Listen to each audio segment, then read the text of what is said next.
ಎಲ್ಲರಿಗೂ ನಮಸ್ಕಾರ.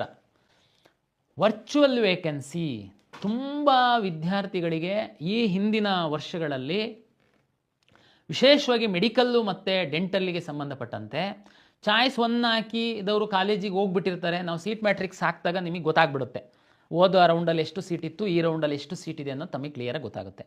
ಆದರೆ ಯಾರೆಲ್ಲ ವಿದ್ಯಾರ್ಥಿಗಳು ಚಾಯ್ಸ್ 2 ಹಾಕಿದ್ದಾರೆ ಅನ್ನುವಂಥದ್ದು ತಮಗೆಲ್ಲೂ ಗೊತ್ತಾಗ್ತಿರ್ಲಿಲ್ಲ. ನಾವೇನು ಹೇಳ್ತಾ ಇದ್ವಿ, ನೀವು ಆದಷ್ಟು ಎಲ್ಲ ಮೆಡಿಕಲ್ ಕಾಲೇಜುಗಳನ್ನ ನಿಮ್ಮ ಇಚ್ಛೆ ಅನುಸಾರ ಹಾಕಿ ಅಲಾಟ್ ಮಾಡುವಂತಹ ಸಂದರ್ಭದಲ್ಲಿ ಕ್ರಿಯೇಟ್ ಆಗುವಂತಹ, ಉದಾಹರಣೆಗೆ ಚಾಯ್ಸ್ 2 ಹಾಕಿದ್ದವನು ಮೇಲ್ಗಡೆ ಹೋಗ್ತಿದ್ದಂಗೆ ಆ ಸೀಟು ರಿಲೀಸ್ ಆಗುತ್ತೆ. ಅದನ್ನು ನಾವೆಲ್ಲೂ ಸೀಟ್ ಮ್ಯಾಟ್ರಿಕ್ಸಲ್ಲಿ ತೋರಿಸಿರಲ್ಲ.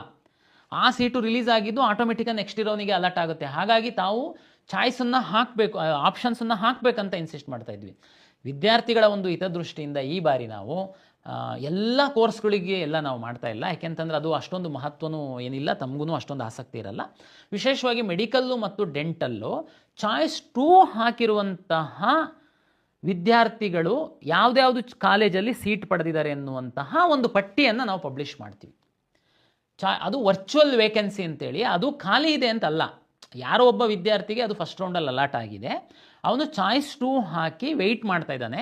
ಅವನು ಅದಕ್ಕಿಂತ ಮೇಲಿನ ಒಂದು ಕಾಲೇಜ್ ಸಿಕ್ತು ಅಂತಂದರೆ ಅದನ್ನು ಬಿಟ್ಕೊಡ್ತಾನೆ. ಅವನು ಬಿಡೋದು ಅಂತಂದರೆ ಅವ್ನು ಮತ್ತೆ ಕ್ಲೈಮ್ ಮಾಡೋದಕ್ಕಾಗಲ್ಲ. ತಮಗೆಲ್ಲ ಗೊತ್ತಿದೆ, ಮೇಲ್ಗಡೆ ಸೀಟಿಗೆ ಹೋಯ್ತು ಅಂತಿದ್ದಂಗೆ ಆಟೋಮೆಟಿಕ್ಕಾಗಿ ಅವನಿಗೆ ಫಸ್ಟ್ ರೌಂಡಲ್ಲಿ ಸಿಕ್ಕಿರುವಂತಹ ಸೀಟು ರಿಲೀಸ್ ಆಗುತ್ತೆ, ಅದು ಇನ್ನೊಬ್ಬಂಗೆ ಅಲಾಟ್ ಆಗುತ್ತೆ. ನೀವು ಈ ಆಪ್ಷನ್ಸನ್ನು ರೀಅರೇಂಜ್ ಮಾಡುವಂಥದ್ದಕ್ಕೆ ಇದು ಸಣ್ಣ ಸಹಾಯ ಆಗುತ್ತೆ ನಿಮಗೆ. ಆ ಹಿನ್ನೆಲೆ ಒಳಗಡೆ ಯಾರೆಲ್ಲ ಚಾಯ್ಸ್ 2 ಹಾಕಿರುವಂತಹ ಅವರು ಇದ್ದಾರೆ, ಅವರು ಯಾವ್ಯಾವ ಸೀಟ್ಗಳನ್ನ ವಿತೋಲ್ಡ್ ಮಾಡಿದ್ದಾರೆ, ಚಾಯ್ಸ್ 2 ಹಾಕಿ ಇಟ್ಕೊಂಡಿದ್ದಾರೆ, ಅಲಾಟ್ ಆಗಿತ್ತು ಅವರಿಗೆ ಅನ್ನುವಂತಹ, ಅದಕ್ಕೆ ವರ್ಚುವಲ್ ವೇಕೆನ್ಸಿ ಅಂತೇಳಿ ನಾವು ಪಬ್ಲಿಷ್ ಮಾಡ್ತೀವಿ. ತಮ್ಮ ಮಾಹಿತಿಗಾಗಿ ಆ ಸೀಟೆಲ್ಲ ನಿಮಗೆ ಸಿಕ್ಬಿಡುತ್ತಾ? ನೋ, ನಿಮಗೊಂದು ಐಡಿಯಾ ಬರುತ್ತೆ ಅಂತ ವರ್ಚುವಲ್ ವೇಕೆನ್ಸಿನ ಮೆಡಿಕಲ್ ಡೆಂಟಲ್ ಮಾತ್ರ ನಾವು ಪಬ್ಲಿಷ್ ಮಾಡ್ತೀವಿ. ತಮಗೆ ಸಹಾಯ ಆಗುತ್ತೆ.